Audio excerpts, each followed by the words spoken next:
Hello, ladies and gentlemen. Welcome to the Friday Ramblings, and this is your St. Patrick's Day special. Now, while we do not have something directly St. Patrick leprechaun related, as most people think of the holiday, we are going to discuss something similar to leprechauns, and that is fairies. We're going to discuss something that is technically a true story, but has influenced pop culture, so it still kind of fits Roulette Productions' focus on entertainment. So, here you go. It does kind of make some sense. And that is, we're going to discuss the incident of the Cottingley Fairies. Now, the Cottingley Fairies was a series of 5 photographs taken by Elsie Wright and Frances Griffiths, cousins who lived in Cottingley, which is located near Bradford in West Yorkshire, England. The first 2 photographs were taken in 1917 when Elsie was 16 years old and Frances was 9.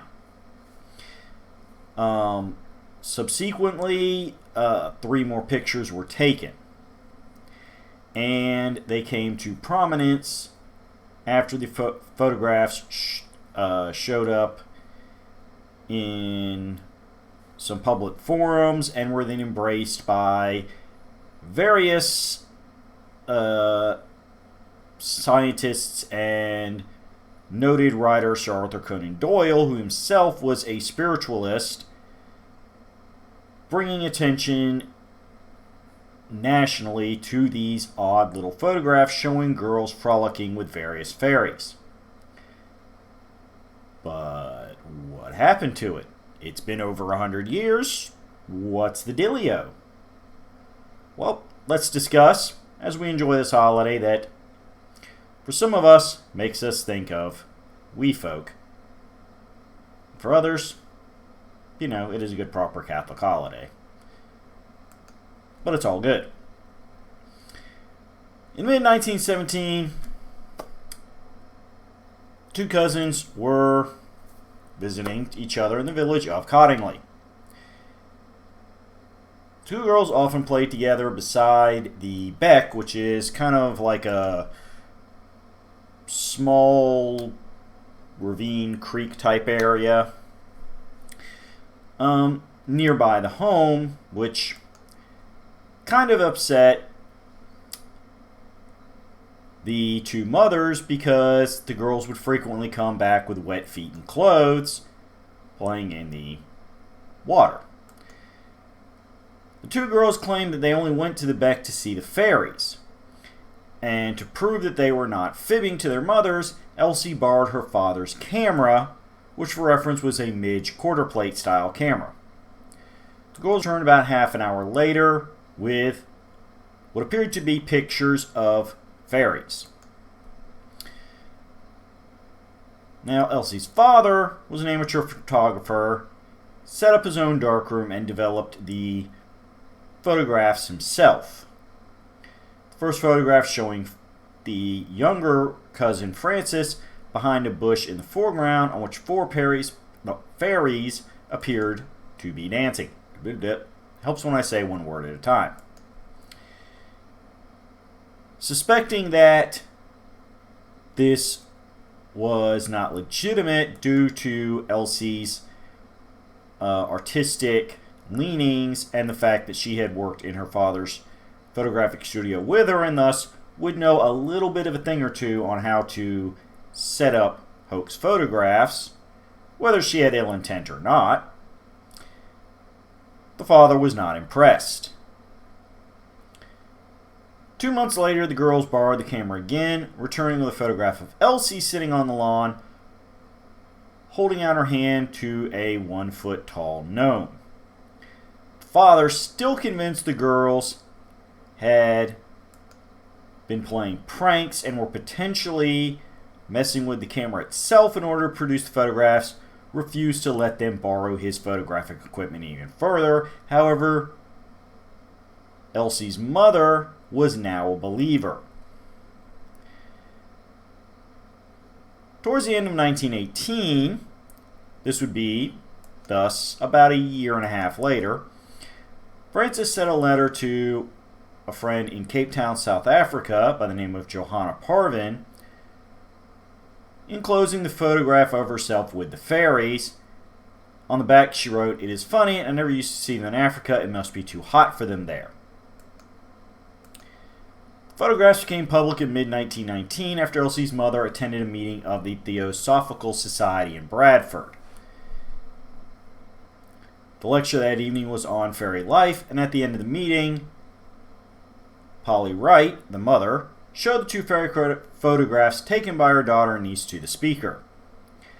The photographs were then displayed at the Society's annual conference, coming to the attention of many high-ranking people in the Theosophical Society, including Edward Gardner. Gardner recognized potential significance of the photographs for proving many of the beliefs that Theosophical Society had at the time concerning the spiritual world.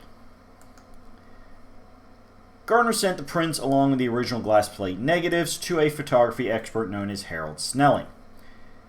Snelling's opinion was that the two negatives are entirely genuine, unfaked photographs. Now, he did clarify this does not prove that fairies are real, simply that any fakery done was not done on the plates themselves. Thus, they legitimately took pictures of something, even if what they took was, as Elsie's father had long suspected, simple cardboard cutouts, thus little, basically glorified dolls. You know, like when you'd have the little paper dolls as children. Same basic idea according to the father.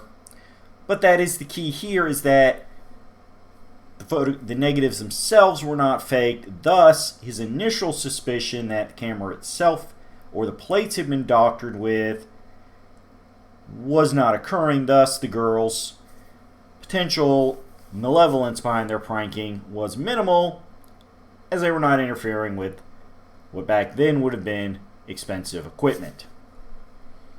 This is key to note. Eventually, Snelling and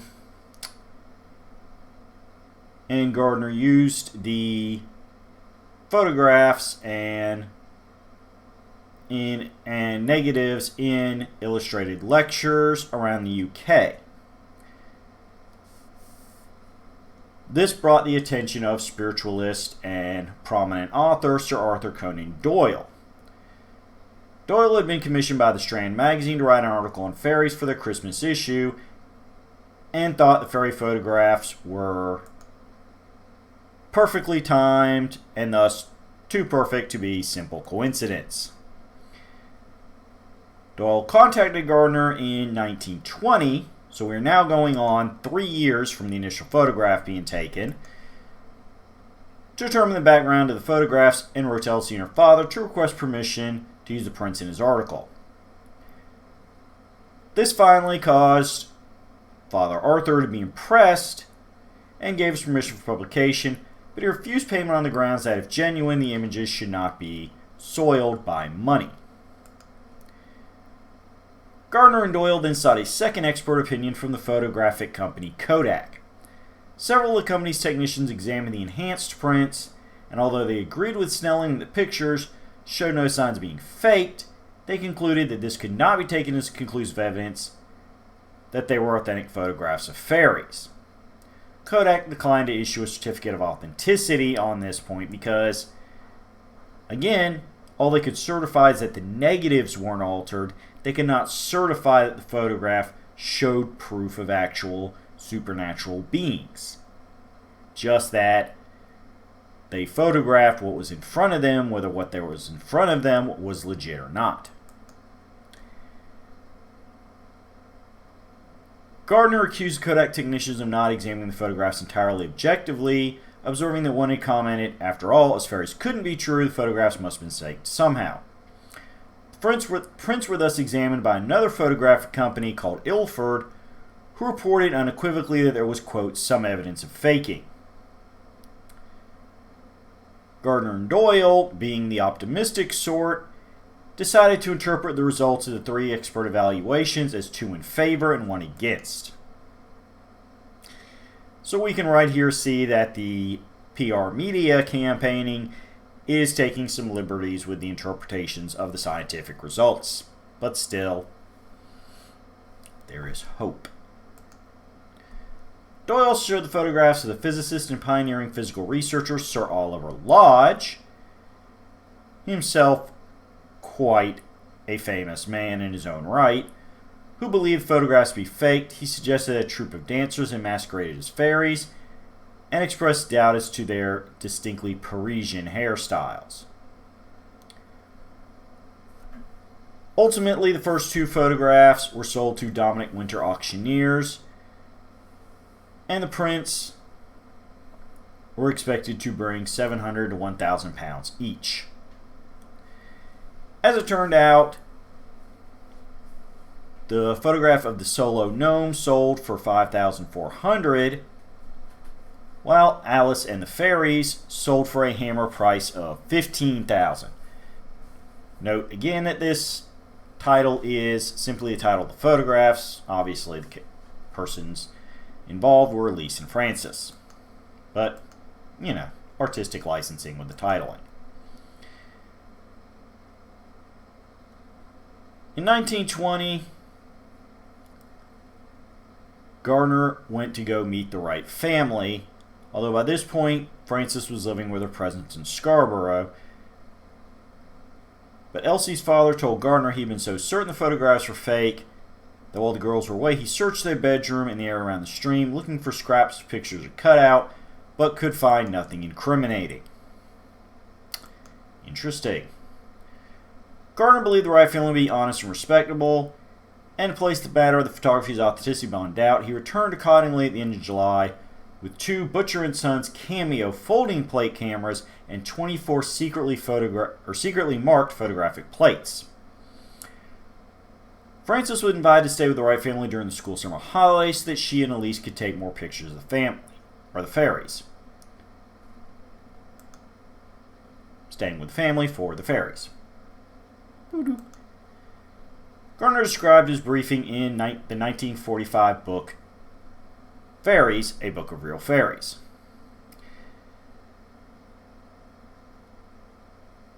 He quoted that he himself loaded the cameras and the plates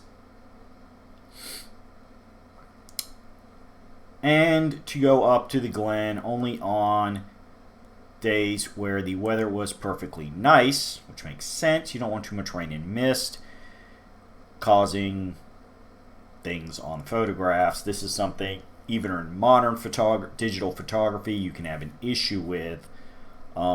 Things like water spots causing things to appear on the photograph that aren't really what some people might interpret them as. He suggested only the most obvious and easy precautions about lighting and distance, for he felt that it was essential the fairies, if they existed, should feel free and unhampered, and the girls themselves should have no burden of responsibility. That if nothing came of it, Gardner told the 2 girls they were not to mind a bit. It was not until August 19th that the weather was suitable for photography. Because Frances and Elise insisted the fairies would not show themselves when others were watching, Elise's mother was persuaded to visit her sisters for tea, leaving the girls alone. In her absence, the girls took several photographs, 2 of which appeared to show fairies. One featuring Frances and one featuring Elise. 2 days later, the girls took the 5th and final photograph, referred to as fairies in their sunbath. The plates were packed up in cotton wool and returned to Gardner in London, who sent a telegram to Doyle, who at this point was in Melbourne, Australia, on a tour.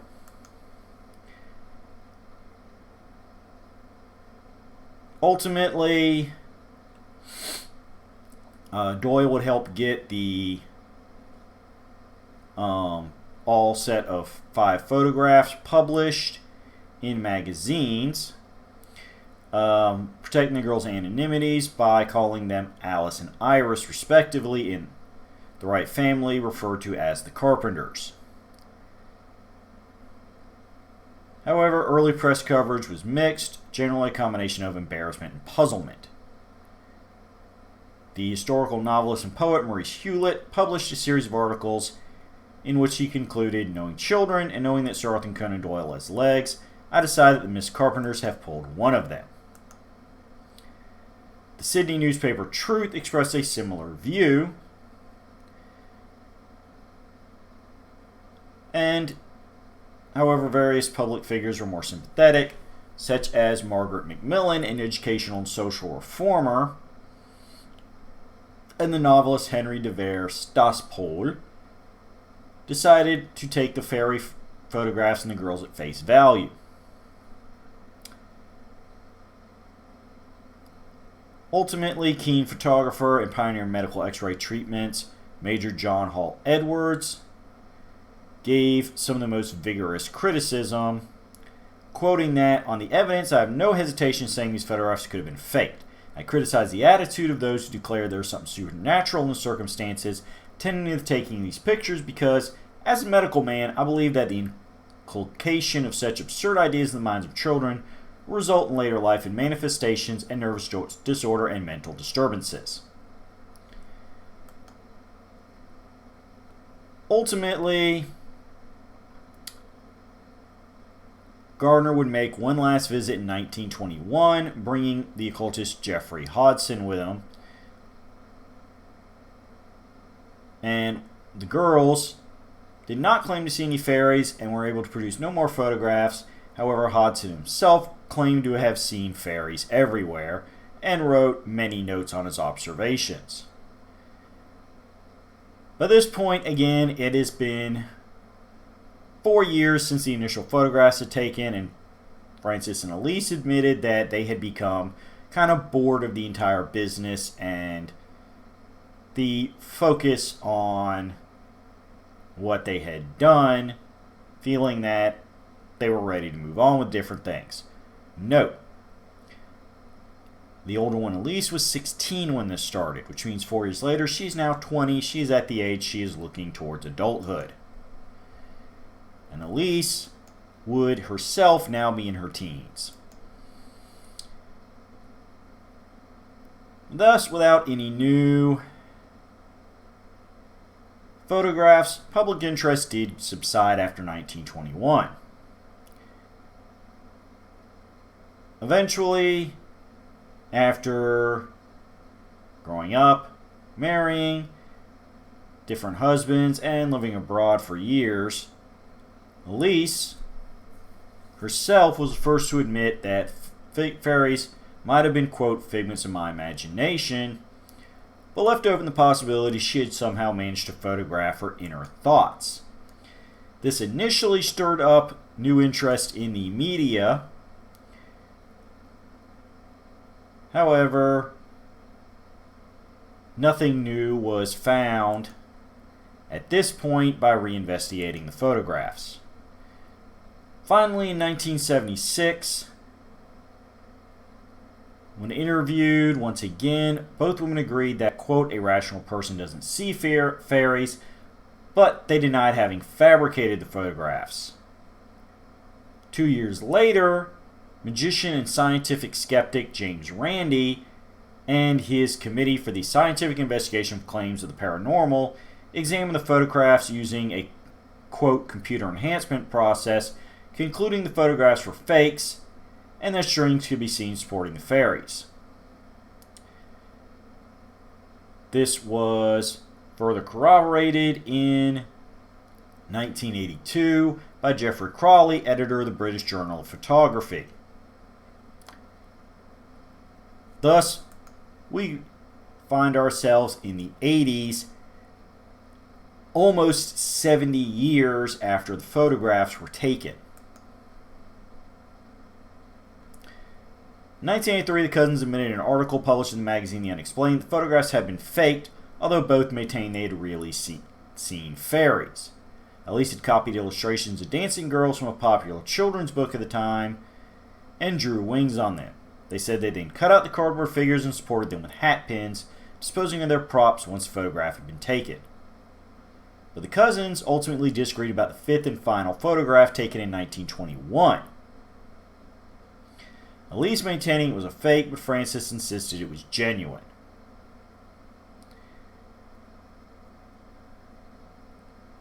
Ultimately, however, when it's all said and done, that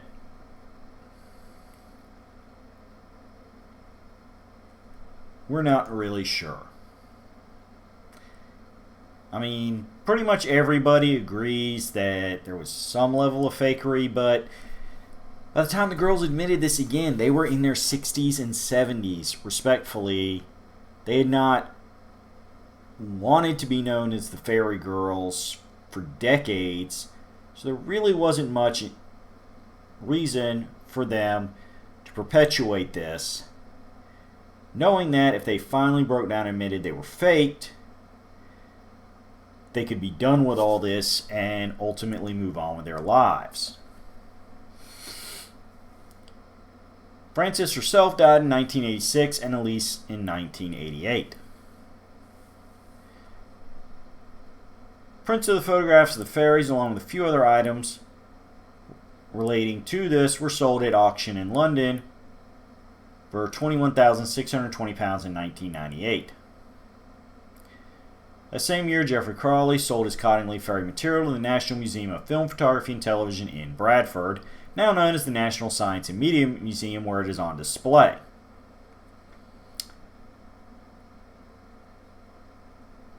Frances's daughter, Christine Lynch, appeared in an episode of the television program Antiques Roadshow in Belfast in 2009 with the photographs and one of the cameras. Christine told the expert, Paul Atterbury, that she believed, as her mother had done, that the fairies in the fifth photographs were genuine.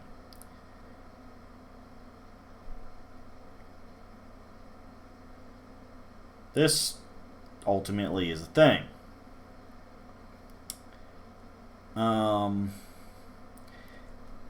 Now, here's where we do get in a little bit of the pop culture immersion besides the pop culture of the time. The 1997 films Fairy Tale: A True Story and Photographing Fairies were inspired by the events surrounding the Cottingley Fairies. Photographs were parodied in a 1994 book written by Terry Jones and Bradford Froude, Lady Cottington's pressed fairy book, and the 2021 novel by A.J. Elwood, The Cottingley Cuckoo. A series of letters were written soon after the photographs were published, claiming further sightings of fairies and proof of their existence. Now, again, we should note that The Cottingley Cuckoo is a fictitious novel.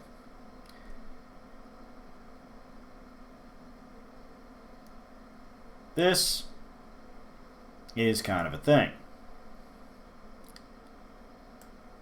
So, where do we all wrap up?